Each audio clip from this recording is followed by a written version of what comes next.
दोनों मिक्स हो जाएंगे। मधुर में जब आएंगे ना तो पता नहीं चल पड़ेगा बाहर से कि ये सही में बीके है या भगत है, क्योंकि बाबा ने कहा ना कि वारिस भी बनाने हैं और प्रजा भी बनाने हैं और भगत भी बनाने हैं, है ना। तो अंत समय में देखो भगत कौन बन जाते हैं, जिसने थोड़ा भी बाबा के यज्ञ में सफल किया वो कम से कम त्रेता के अंत तक तो आ ही जाएगा, थोड़ा भी किया तो। क्योंकि बाबा किसी का रखता नहीं है।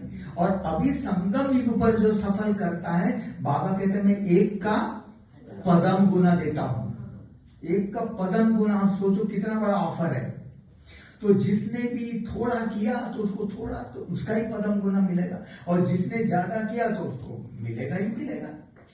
और जिसने जिन आत्माओं ने कोर्स भी कर लिया, ये बात समझ में आ गई कि शिव बाबा ही भगवान है या हमारी बहनें ही देवियां हैं, ये सब समझ में आ गए, परंतु उसको ये बुद्धि में नहीं आता है कि मुझे कुछ सफल करना है। क्योंकि भगत है देवता, है ना, और देवता है कौन है, जो देने वाला।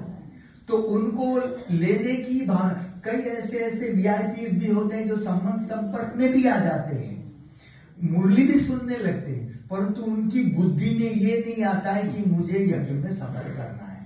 तो जब ये बुद्धि में नहीं आता, वो सफल नहीं करते, तो वो त्रेता तक के अंत तक भी नहीं आ पाते, वो द्वापर के शुरू में भगत बनते हैं। क्योंकि उनको लेने की, अच्छा मान लो कोई थोड़ा बहुत कुछ किया भी, तो उनकी ये भावना रहती है कि यहाँ देने से बहुत मिलेगा, तो बाबा उनको वहीं पर ही दे देता, अभी दे देता है। या तो उसको बहुत बड़ा पद मिल जाएगा, या उसका बिजनेस में बहुत वृद्धि हो जाएगी, उसको बाबा यहीं का यहीं दे देगा। क्योंकि किस भावना से किया, ये फर्क पड़ता है।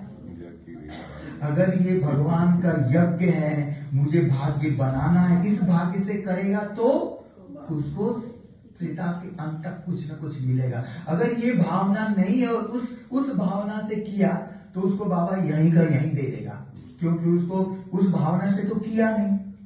तो इसलिए वो त्रेता के अंत में भी नहीं आ पाएगा।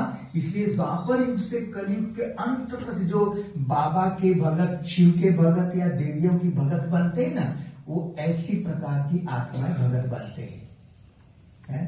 तो अगर हमें वर्षा लेना है, कुछ प्राप्ति करना है, तो यज्ञ में तो सफल करना ही पड़ेगा।